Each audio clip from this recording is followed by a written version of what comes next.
ये क्या होता है? जनहित याचिकाएं।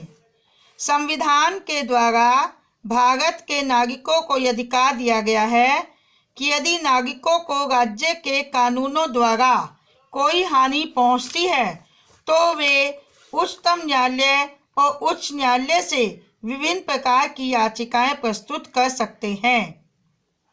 जनहित याचिका का अर्थ है लोकहित के किसी भी मामले में कोई भी व्यक्ति या समूह जिसने व्यक्तिगत अथवा सामूहिक रूप से सरकार के हाथों किसी भी प्रकार की हानि उठाई हो, अनुच्छेद 21 तथा 32 के अंतर्गत सर्वोच्च न्यायालय तथा अनुच्छेद 226 के अनुसार उच्च न्यायालय की शरण ले सकता है। जनहित याचिका तथा न्यायिक सक्रियता एक दूसरे से संबंधित हैं। उच्चतम न्यायालय ने यह स्पष्ट कर दिया है कि गरीब, अपंग, सामाजिक एवं आर्थिक दृष्टि से पिछड़े वर्ग के मामले में आम जनता का कोई भी व्यक्ति न्यायालय के समक्ष वाद या मुकदमा प्रस्तुत कर सकता है। न्यायाधीश कृष्णा अय्यर के अनुसार वाद कारण पीड़ित व्यक्ति की संकुचित धारणा का स्थान अब वर्ग कार्यवाही या लोक हित में कार्यवाही ने ले लिया है। जनहित याचिका की विशेष बात यह है कि न्यायालय अपने समस्त तकनीकी और कार्यविधि संबंधी नियमों की परवाह किए बिना एक सामान्य पत्र के आधार पर भी कार्यवाही करेगा। जनहित याचिकाओं के द्वारा सामाजिक न्याय की प्राप्ति संभव हुई है। समाज के ऐसे अनेक पिछड़े शोषित वर्गों को जनहित याचिकाओं के माध्यम से न्याय प्राप्त कराना संभव हो सका है, क्योंकि ये आर्थिक रूप से कमजोर वर्ग के थे। इसी कारण न्यायालय का दरवाजा खटखटाने में असमर्थ थे। जनहित याचिकाओं का आरंभ अमेरिका के सर्वोच्च न्यायालय ने किया था। भारत में इसका आरंभ भागलपुर जेल में बंदी रखे गए कैदियों से हुआ था।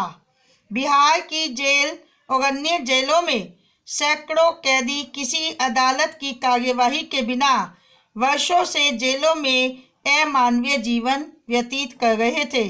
उनकी तरफ से मुकदमा चलाने वाला कोई व्यक्ति नहीं था। राज्य तथा केंद्र सरकार के द्वारा पिछले कुछ वर्षों में अनेक ऐसे कार्य किए गए जिससे जनता के सामान्य हितों को काफ़ी हानि का सामना करना पड़ा। ऐसी परिस्थितियों से निपटने के लिए समाज में बुद्धिजीवियों, वकीलों, प्रगतिशील शैक्षिक संस्थाओं, एनजीओ के द्वारा उच्चतम न्यायालय में जनहित याचिकाएं प्रस्तुत की गई, जिसके आधार पर न्यायालय ने नागरिकों को अनेक गंभीर मामलों में राहत पहुंचाने का कार्य किया है। जनहित याचिकाओं से क्या लाभ हुआ या उनका क्या महत्व है? सामान्य जनता को न्याय मिलना आसान हुआ है। जनहित याचिकाओं के द्वारा आम नागरिक भी व्यक्तिगत या सामूहिक रूप से न्याय के लिए दरवाजे खटखटा सकता है। न्यायालय के जनहित याचिकाओं के लिए किन्हीं विशेष कानूनी प्रावधानों के चक्कर में नहीं पड़ना पड़ता। व्यक्ति सीधे उच्च न्यायालय अथवा सर्वोच्च न्यायालय में अपना मुकदमा दायर कर सकता है। शीघ्र अतिशीघ्र निर्णय हो जाता है। जनहित याचिकाओं पर न्यायालय और न्यायिक प्रक्रिया को तुरंत ही शुरू कर दिया जाता है। उन पर शीघ्रता से सुनवाई होती है। उच्चतम न्यायालय ने अनुच्छेद 21 और 32 की राज्य द्वारा अवज्ञा के मामलों को बहुत ही गंभीरता से लिया है। जनहित याचिकाओं पर तुरंत सुनवाई के कारण बहुत जल्दी निर्णय होता है। प्रभावी राहत। अधिकांश जनहित याचिकाओं में यह देखने को मिलता है कि इसमें पीड़ित पक्ष को बहुत अधिक राहत मिलती है और इससे प्रतिवादी को सजा देने का भी प्रावधान है। कम खर्चीला। जनहित याचिकाओं में याचिका प्रस्तुत करने वाले व्यक्ति का खर्चा बहुत कम होता है, क्योंकि उसमें सामान्य न्यायिक प्रक्रिया से गुजरना नहीं पड़ता। यदि न्यायालय याचिका को न्यायालय के निर्णय के स्वीकार कर लेता है तो उस पर तुरंत कार्यवाही होकर शीघ्र निर्णय होता है। इससे पीड़ित पक्ष को कम खर्च में शीघ्र न्याय मिलता है। जनहित याचिकाओं के कारण सस्ता और सुलभ न्याय जनता को प्राप्त होता है। ये एक कहावत है कि if justice delayed justice denied, अर्थात यदि न्याय करने में देरी होती है तो न्याय का कोई महत्व नहीं रह जाता। जनहित याचिकाओं के द्वारा न्याय शीघ्रतापूर्ण प्राप्त होता है। इसके साथ साथ न्यायालय के प्रति जनता के मन में सम्मान, श्रद्धा और विश्वास की भावना जागृत होती है। न्यायिक प्रक्रिया में जनहित याचिकाओं ने महत्वपूर्ण भूमिकाओं को निभाया है। महत्वपूर्ण जनहित याचिकाएं जिनके द्वारा लोगों को न्याय प्रदान किया गया। महिला संरक्षण गृह आगरा का मामला। महिला संरक्षण गृह आगरा में लगभग 70 से 80 लड़कियां रह गई थीं। इन लड़कियों के बारे में इंडियन एक्सप्रेस वे समाचार पत्र में एक आर्टिकल छपा था। उनके साथ मानवीय स्तर का व्यवहार नहीं हो रहा है। इन लड़कियों के रहने और काम करने के मानवोचित परिस्थितियां नहीं है। यहाँ तक कि उनके लिए कोई स्नान घर या बाथरूम नहीं है और शौचालय में भी दरवाजे नहीं हैं।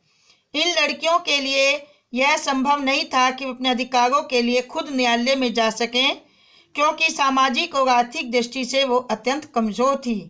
ऐसी स्थिति में उच्चतम न्यायालय ने कानून के 2 प्रोफेसरों को इन लड़कियों की ओर से पैरवी करने की स्वीकृति प्रदान की। दूसरा एक उदाहरण है बिहार भागलपुर जेल के विचाराधीन कैदियों का मामला।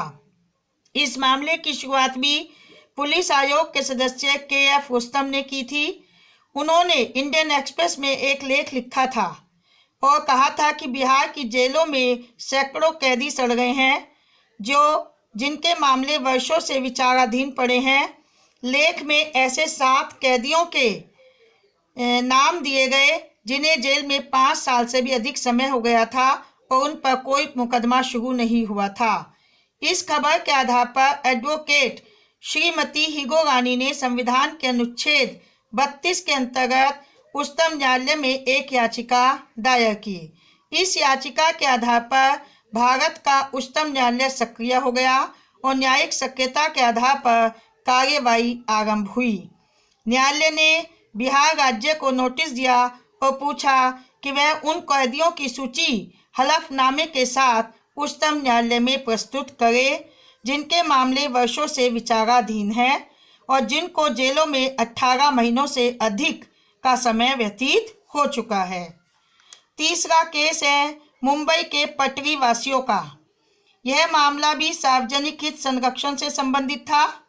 मुख्य न्यायाधीश के सामने एक पत्रकार ओल्गा तेलिस ने मुंबई के पटरी वासियों का मामला उठाया और न्यायालय ने अंतिम आदेश जारी करके पटरी वासियों की सुरक्षा की व्यवस्था सुनिश्चित की।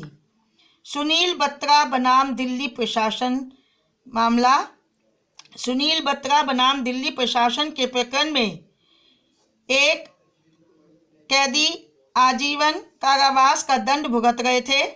कैदी के साथ जेल वार्डन क्रूर एवं अमानवीय व्यवहार करते थे।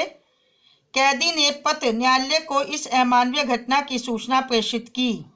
न्यायालय ने इस पत्र को बंदी प्रत्यक्षीकरण रिट मानकर जेल अधिकारियों के विरुद्ध निर्देश जारी किया कि उक्त कैदी के साथ अमानवीय व्यवहार न किया जाए और अपराधी व्यक्ति को दंड देने की उचित कार्यवाही किया जाए।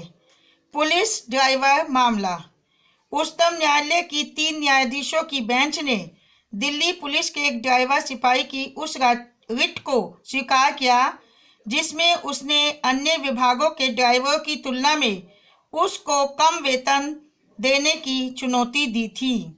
रिट को स्वीकार करते हुए बेंच ने स्पष्ट किया कि अनुच्छेद 14 में राज्यों को स्पष्ट निर्देश दिया गया है कि कानून के समक्ष समानता के सिद्धांत से किसी व्यक्ति को वंचित नहीं किया जा सकता, अर्थात समान कार्य के लिए समान वेतन।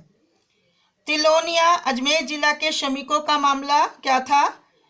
तिलोनिया के श्रमिकों का मामला ये था कि वो एक रिसर्च इंस्टीट्यूट चलाते थे। न्यायालयों के समक्ष उसे प्रस्तुत किया गया। उनका कहना था कि वहाँ जो अनुसूचित जाति की महिलाएं काम करती हैं उन्हें कम मजदूरी दी जाती है। यह मजदूरी न्यूनतम मजदूरी मिनिमम वेज से भी कम है और उसमें से भी कुछ मजदूरी की पेनल्टी क्लॉज के अंतर्गत कटौती कर ली जाती है। न्यायालय ने कहा कि न्यूनतम मजदूरी बिना कार्य लेना अनुच्छेद 23 का उल्लंघन है और एक प्रकार से बेकार और बेरोजगार की स्थिति सिद्ध करता है। यह मामला अभी न्यायालय के पास है। यह सार्वजनिक हित संरक्षण याचिका है। बंधुआ मुक्ति मोर्चा बनाम भारत संघ, इस मामले में एक स्वयंसेवी संस्था ने उच्चतम न्यायालय को सूचित किया कि हरियाणा राज्य के फरीदकोट जिले की पत्थर खानों में कार्यरत मजदूरों के साथ अमानवीय व्यवहार किया जा रहा है। उनमें से अनेक बंधुआ श्रमिक भी हैं। न्यायालय ने पत्र को रिट मानकर 2 अधिवक्ताओं का एक आयोग नियुक्त किया, जिसने जांच करके न्यायालय को रिपोर्ट दी कि संस्था द्वारा लगाया गया आरोप सत्य है। रुदल शाह बनाम बिहार राज्य, इस मामले में उच्चतम न्यायालय ने अभी निर्धारित किया कि उसे अनुच्छेद 32 के अंतर्गत राज्यों के कार्यों द्वारा पीड़ित व्यक्तियों को प्रतिकार प्रदान करने की शक्ति प्राप्त है। प्रस्तुत मामले में रुदल शाह को किसी अपराध में अभियोजित किया गया था, किंतु सेशन न्यायालय द्वारा उसे विमुक्त कर दिया गया 30 जून 1968 को।